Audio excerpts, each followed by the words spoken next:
What do you think you guys learned about yourselves from this series?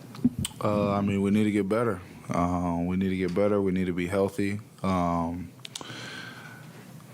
mean, I think it's pretty much as simple as that.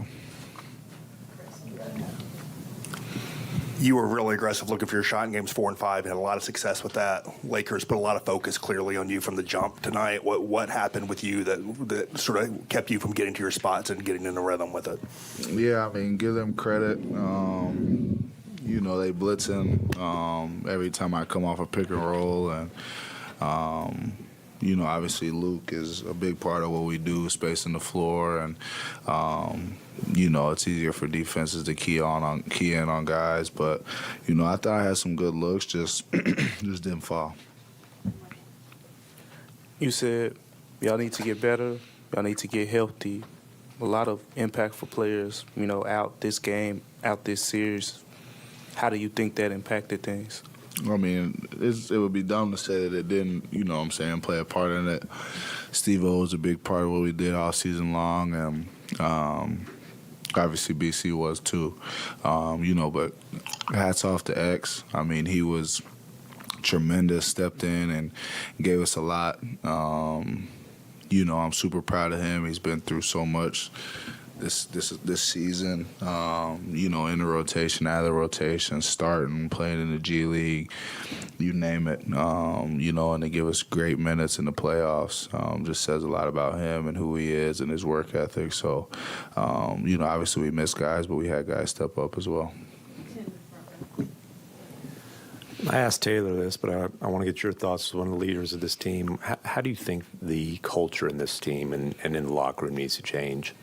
I just think that we have to appreciate everything, whether it's the training room, the extra shots, the wins at home, the wins on the road, you know, the entire process, you know, and staying even keel through it all, you know, no highs, no lows, you know, and just keep pushing and focusing on getting better one day at a time.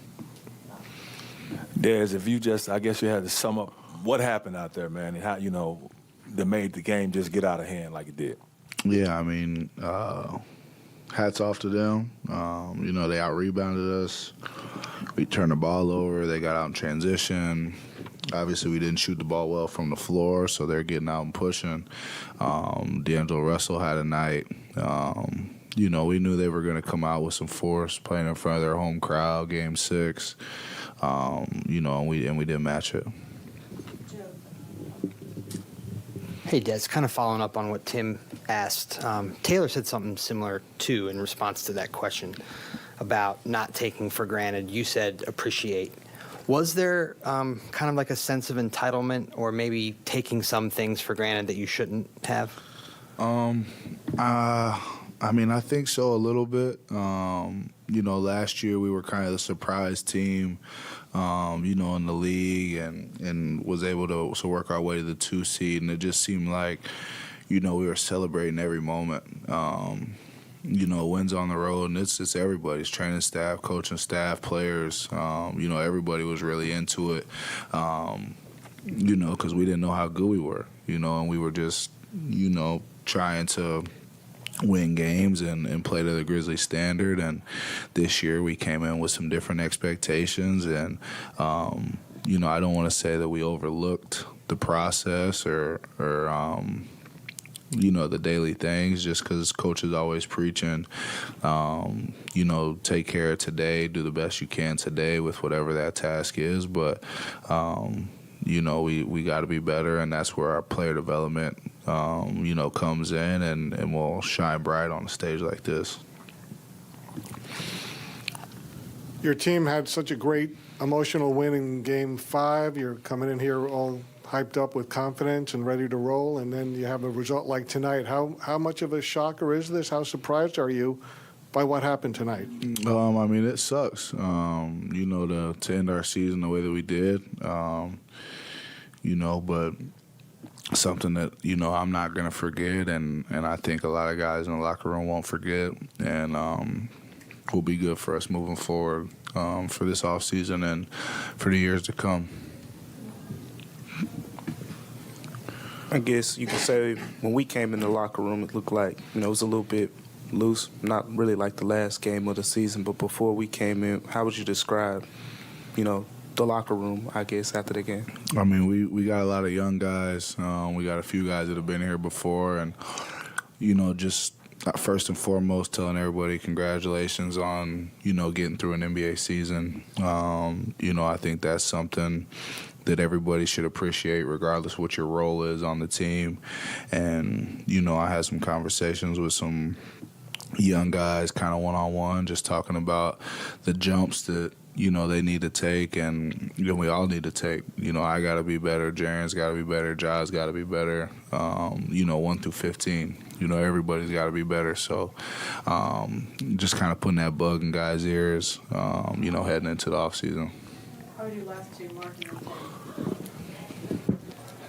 Obviously, you and Jaren and Ja are still pretty early on in your careers. When I asked Taylor this, and I asked him how do you three need to grow ultimately this offseason together, and he mentioned, you guys becoming the leaders in terms of what you guys do this offseason. How do you see that process? Do you see that like you three together need to push this team forward? No doubt. I mean, we've been here. We've been under Coach Jenkins.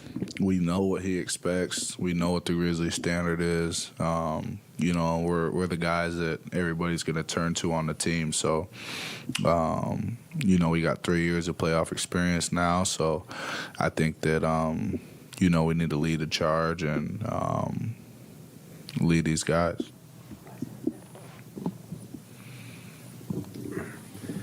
You guys have become a team that's known for trash talk, right? And comments like, I'm fine in the West, and, I poke bears. Obviously, those put a target on you. Mm. Do you think that the cockiness of this team, that swagger has gotten too far, has backfired on you?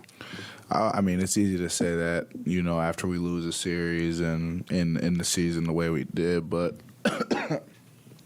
that's us. I think if we're not out there talking trash and competing and playing with that fire inside of us, that we're not going to be the same team. So I don't think that should go, anywhere. Obviously pick your spots and be smart, but say whatever's on your heart, and we're going to do our best to back it up with our play.